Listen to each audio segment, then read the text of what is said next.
this is Bob Chandler, your insurance agent. I'm coming to you from Asset Protection Specialists, our sister company. If you recall, back at Christmas time, we'd sent you a letter talking about the economy and all the money printing going on at the Federal Reserve. The Austrian economists consider what's going on right now a crack-up boom, where the stock market has detached from the real economy. Come on and follow me and let me show you what we're talking about.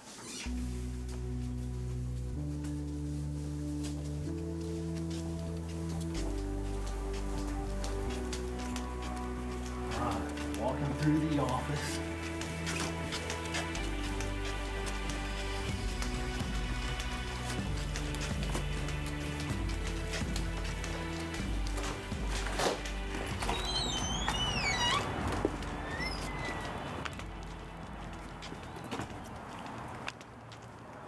For those of you who've never been to our office before, here's the building where we are, and you'll see that we're subleasing space from Haley & Haley closing attorneys.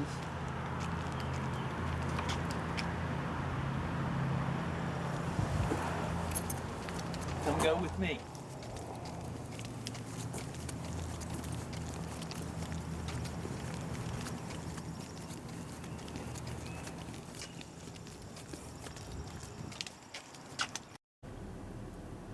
Okay, so what's going on is the free market system really wants to purge itself of the fat, but the Federal Reserve and the Treasury are preventing that from happening.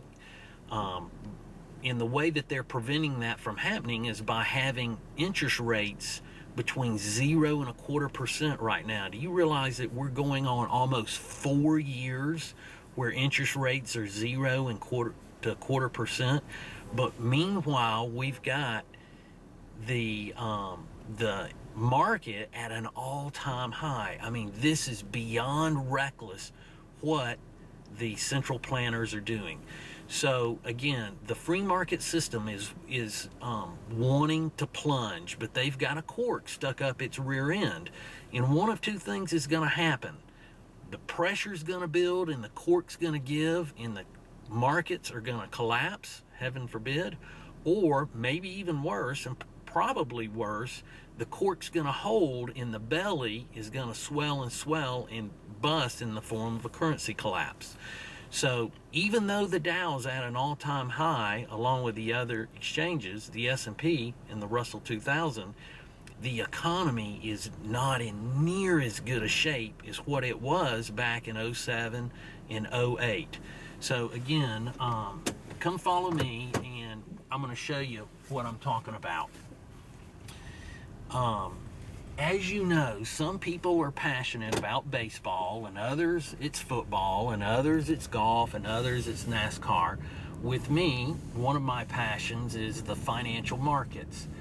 And I've read a bunch of books and literally thousands of financial articles.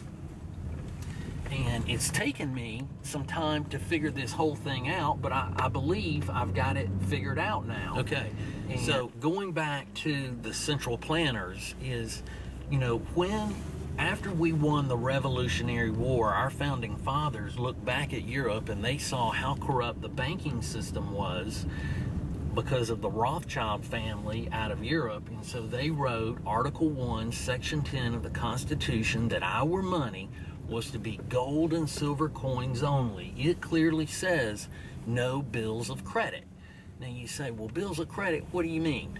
Well, right now, prior to the Federal Reserve printing the money, the Treasury is supposed to hold a bond auction where they auction the bonds, raise the capital, and then they call the Federal Reserve and tell them to print the money.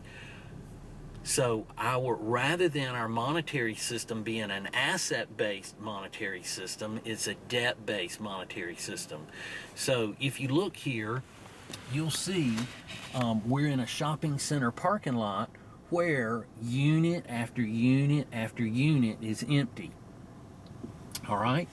Now, what we're going to do is we're going to go across the street where we're right here in Buford, just off Buford Highway, and we're going to go across the street to where two major stores that used to be in business just less than a year ago have pulled out, and they're no longer operating. So nonetheless, so the free market system is wanting to clear itself of the fat, but the Federal Reserve and the Treasury are preventing that from happening. And so we're seeing a little bit of a recovery in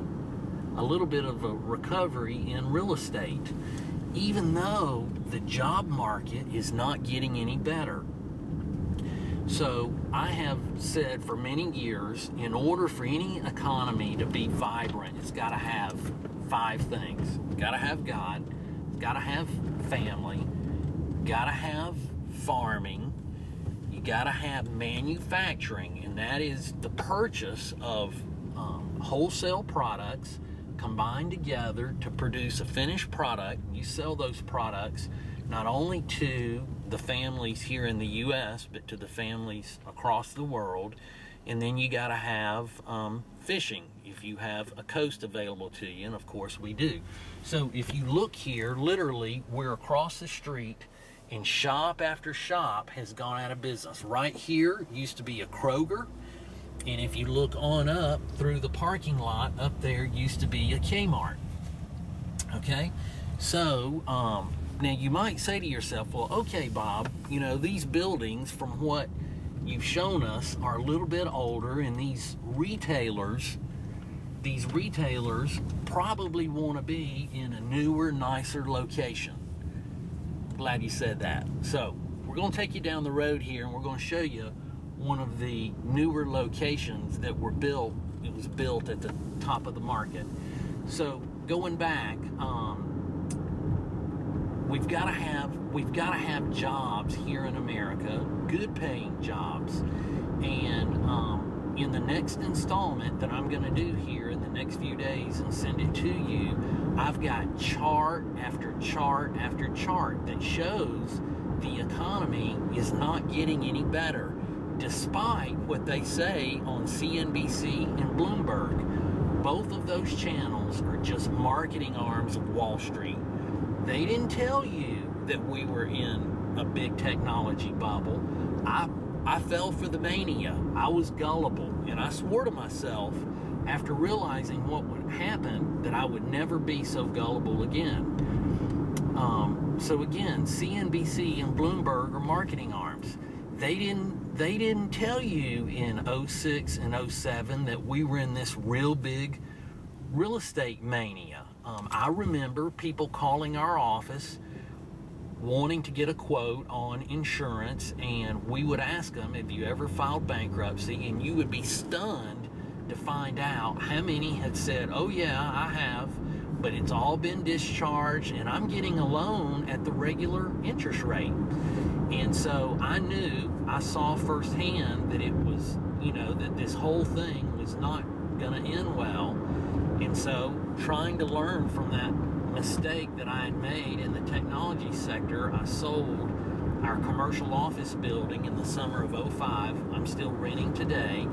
My family and I, we sold our home at the top of the market in 06, where we rented for 3 years. We ended up buying a house that was 40% off the original asking price. Now, it's not that I'm that smart, but the analysts who I have found, who they won't put on TV, they are that smart.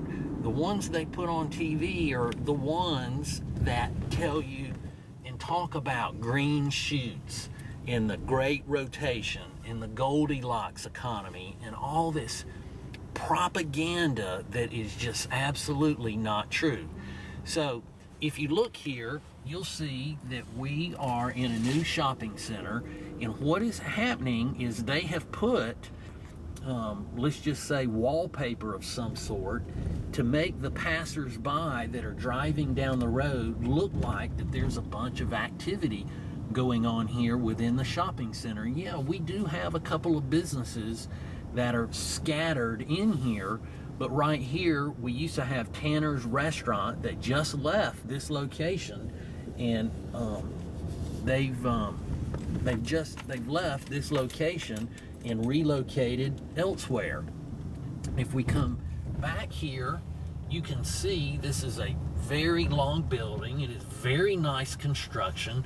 They've got homes up top, but you can see back down here to our left, we've got one of our competitors, but you can see this tape all over these windows, and then you will see nothing but just about vacancy after vacancy after vacancy. And so the fact that the stock market is at an all-time high when the economy is not in near as good a shape as what it used to be is just a big fraud that's being perpetuated on America, on all of us, not, on every one of us. So nonetheless, we're in a mess, and what needs to happen is someone needs to come forward and say, hey, to the American people, look, we have lived beyond our means. We've spent money that we didn't have to spend, and it's going to be rough, but by our bootstraps, we can pull ourselves up and we can recover from this. You know as well as I do, and I'm talking about both political parties here, if we as individuals, if we ran our budget like Washington has run their budget, we would have been kicked out of our houses and forced to live under a bridge a long time ago. So I want to give you another example of what's taking place. In the year 2000, my grandmother, who's now 93 years old, was 80 at that time. And at that time, she had over $100,000 sitting in a savings account. At that time, a barrel of oil was $12 and gasoline was less than $1 a gallon. Fast forward just 13 years later, and that same barrel of oil is $92, $93 a barrel, and gasoline is $3.40 a gallon. Her purchasing power is just absolutely being stolen from her. But when you really boil it down, it's more than her purchasing power. Well, how did she earn that money? She earned that money by working on her feet 40 hours a week for over 40 years in a Goodyear tire plant. So to boil it down to its very core, she gave her labor in exchange for that money. And that's what they're stealing from her and from all of us. They're stealing our labor. The law of supply and demand. If you print a whole bunch of dollars, the value of those dollars is going to go down. It's not that gasoline and milk and bread and butter and eggs and energy to heat and cool our houses is going up. It's the value of the dollar that's going down, and it's because they've printed trillions and trillions of dollars. And in our next installment, I'll show you these charts, and I'll show you all the money printing that's going on. Until next time, we appreciate everything, and we look forward to speaking with you again soon. Thanks a lot.